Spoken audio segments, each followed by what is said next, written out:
시간 우리 같이 하나님 말씀 받겠습니다. 이 복된 시간 하나님께서 우리에게 주시는 말씀은 사무엘상 25장 36절부터 44절까지 말씀입니다. 사무엘상 25장 36절부터 44절까지 말씀, 엇갈린 운명이라는 제목으로 우리 이 시간 같이 하나님 말씀 받겠습니다. 우리 36절부터 44절까지 말씀 같이 한 절씩 교독하도록 하시겠습니다. 아비가일이 나발에게로 돌아오니 그가 왕의 잔치와 같은 잔치를 그의 집에 배설하고 크게 취하여 마음에 기뻐함으로 아비가일이 밝는 아침까지는 아무 말도 하지 아니하다가 아침에 나발이 포도주에서 깬 후에 그의 아내가 그에게 이 일을 말하매 그가 낙담하여 몸이 돌과 같이 되었더니 한 열흘 후에 여호와께서 나발을 치심해 그가 죽으니라. 나발이 죽었다 함을 다윗이 듣고 이르되 나발에게 당한 나의 모욕을 갚아주사 종으로 악한 일을 하지 않게 하신 여호와를 찬송할지로다. 여호와께서 나발의 악행을 그의 머리에 돌리셨도다 하니라. 다윗이 아비가일을 자기 아내로 삼으려고 사람을 보내어 그에게 말하게 하매 다윗의 전령들이 갈멜에 가서 아비가일에게 이르러 그에게 말하여 이르되 다윗이 당신을 아내로 삼고자 하여 우리를 당신께 보내더이다 하니 아비가일이 일어나 몸을 굽혀 얼굴을 땅에 대고 이르되 내 주의 여종은 내 주의 전령들의 발 씻길 종이니이다 하고 아비가일이 급히 일어나서 나귀를 타고 그를 뒤따르는 처녀 5과 함께 다윗의 전령들을 따라가서 다윗의 아내가 되니라. 다윗이 또 이스라엘 아히노암을 아나로 맞았더니 그들 두 사람이 그의 아내가 되니라. 같이 읽겠습니다. 사울이 그의 딸 다윗의 아내 미갈을 갈림에 사는 라이스의 아들 발디에게 주었더라.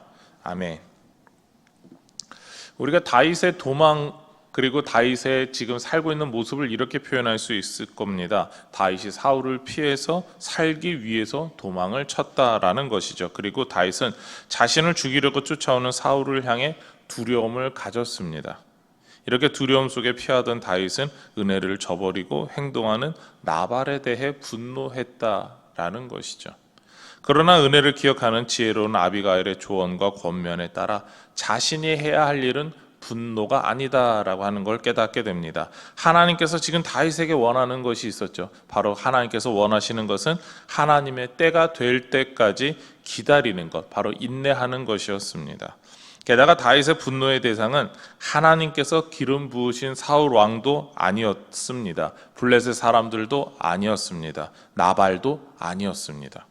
하나님의 뜻이 이루어질 때까지 인내하지 못하는 자기 자신에 대해서 분노하는 것, 그리고 자신이 하나님 앞에 오히려 인내하지 못하니까 이것에 대해서 용서를 구하는 것, 그것이 다윗의 모습이었을 것입니다. 그래서 다윗은 하나님의 지혜를 따르기로 결심하고 아비가일의 조언을 받아들인 것이죠.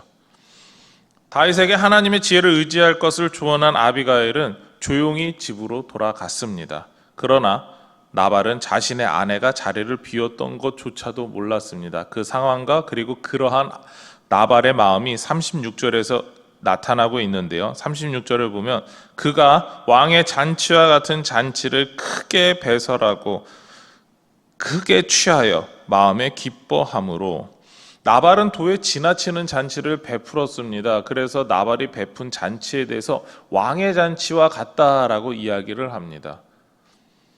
생각해 보시기 바랍니다. 보통 사람이 자신이 가지고 있는 재력을 아무리 자랑해봤자 왕과 같이 될 수는 없습니다.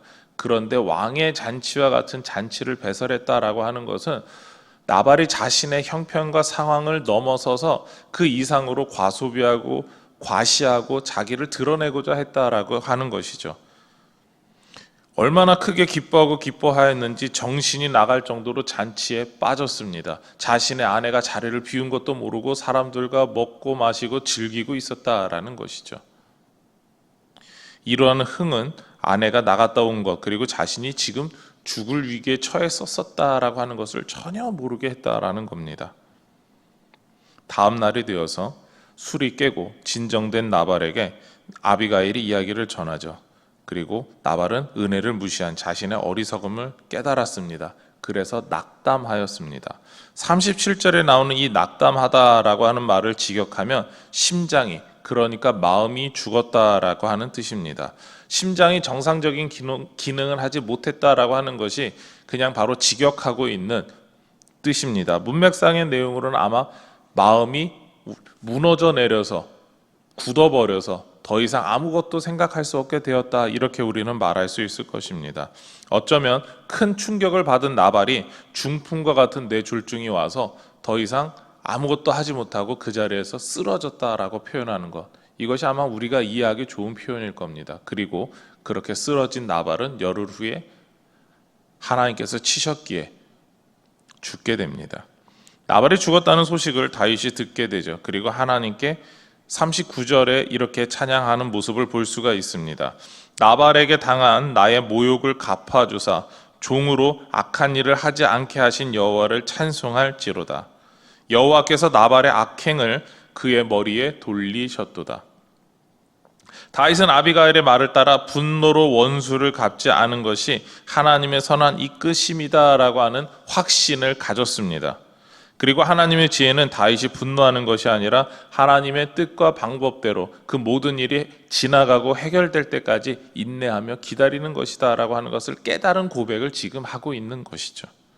이러한 깨달음은 다윗이 현재의 상황에 대해서 스스로 분노하고 자신이 무언가 이 해결의 방법을 찾아야 한다라고 하는 이유가 없음을 알게 한 것입니다.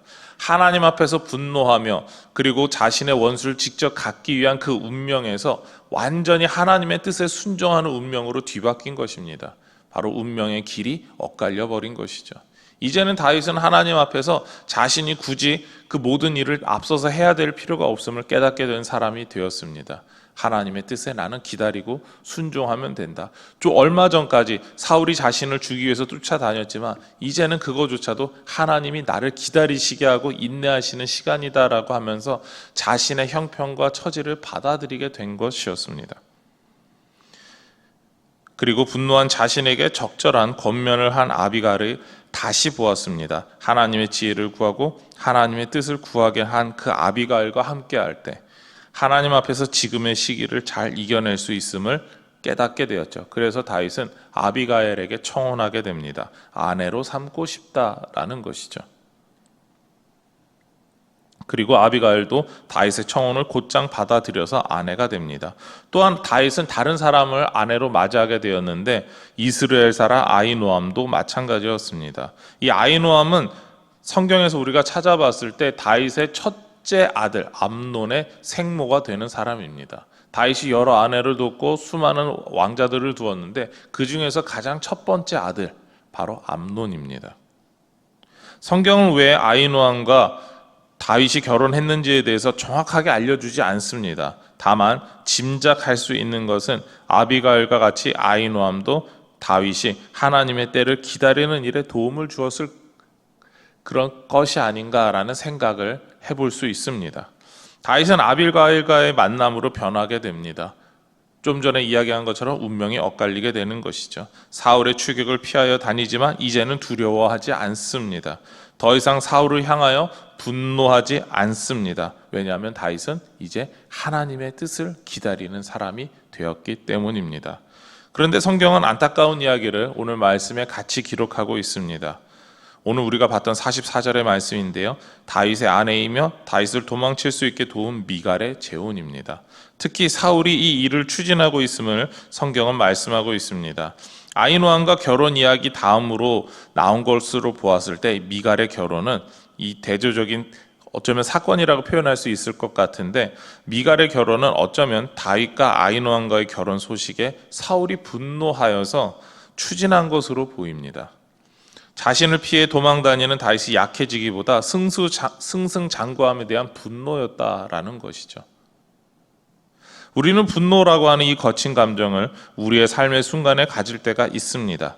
그러나 하나님은 우리가 가진 분노라고 하는 이 감정대로 행동하기를 원하시지 않는다라는 것이죠. 오히려 우리가 그런 분노할 만한 상황에도 하나님의 뜻이 무엇인가, 하나님이 나에게, 우리에게 원하시는 것이 무엇인가, 그 뜻을 알고 그 뜻 안에서 행동하기를 원하신다라는 겁니다. 그래서 하나님은 하나님께서 이끌어 가시는 대로 순종하는 삶, 그리고 하나님의 뜻이 이루어질 때까지 기다리는 인내의 삶을 저와 여러분에게 원하신다라는 것이죠. 왜냐하면 인간의 지혜는 이런 판단을 우리가 하게 하기 때문입니다. 그것은 우리의 분노가 밑거름이 되고 연료가 되어서 더 나은 방법을 이끌어낼 것이다 라고 우리를 유혹하기 때문이죠. 우리가 분노하고 있는데 이것을 올바르게 사용만 한다면 하나님께서 분명히 지금부터 더 나은 방향으로 우리를 이끄실 것이다 라고 하면서 우리는 이 분노의 감정을 사그라뜨리지 않습니다. 어떻게든 짚혀가려고 이야기합니다. 그러면서 와신상담, 곰의 쓸개를 핥아서라도 자신의 원수를 갚는 것을 잊지 않겠다라고 했던 그런 고사를 들면서 나는 이 분노의 감정을 사용하겠다라고 이야기하는 것, 그것이 어쩌면 인간의 지혜일 것입니다. 그러나 하나님께서는 하나님의 때에 하나님의 방법으로 모든 것을 선하게 이끄신다라고 저와 여러분에게 말씀하고 계시는 것이죠. 분노로 일하는 것이 하나님의 뜻이 절대 아니다라는 겁니다.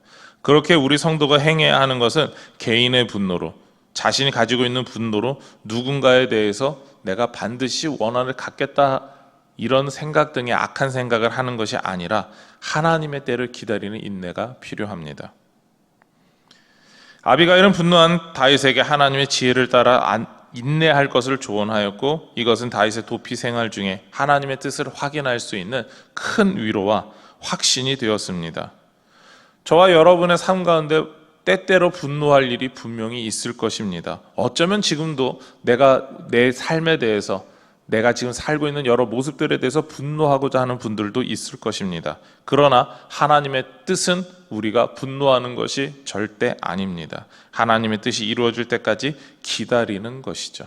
하나님의 선한 뜻이 분명히 저와 여러분에게 있습니다. 이것이 이루어질 때까지 하나님 앞에서 하나님이 이루실 그 모든 일을 기대하며 기도하시는 저와 여러분이 되시기를 소망합니다.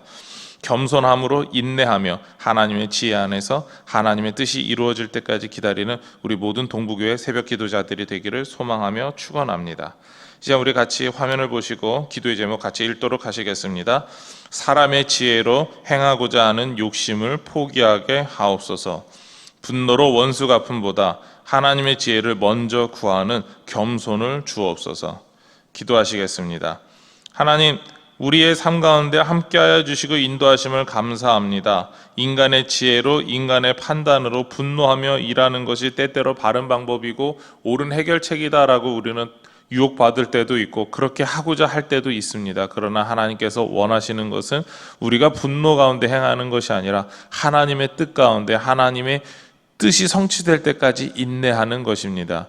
우리가 그러한 하나님의 뜻에 날마다 순종하게 하여 주시옵소서. 하나님의 지혜의 방법대로 일할 수 있는 그런 우리 모든 동부교회 성도들이 되게 하여 주시옵소서. 이 모든 것 예수님의 이름으로 기도드립니다. 아멘.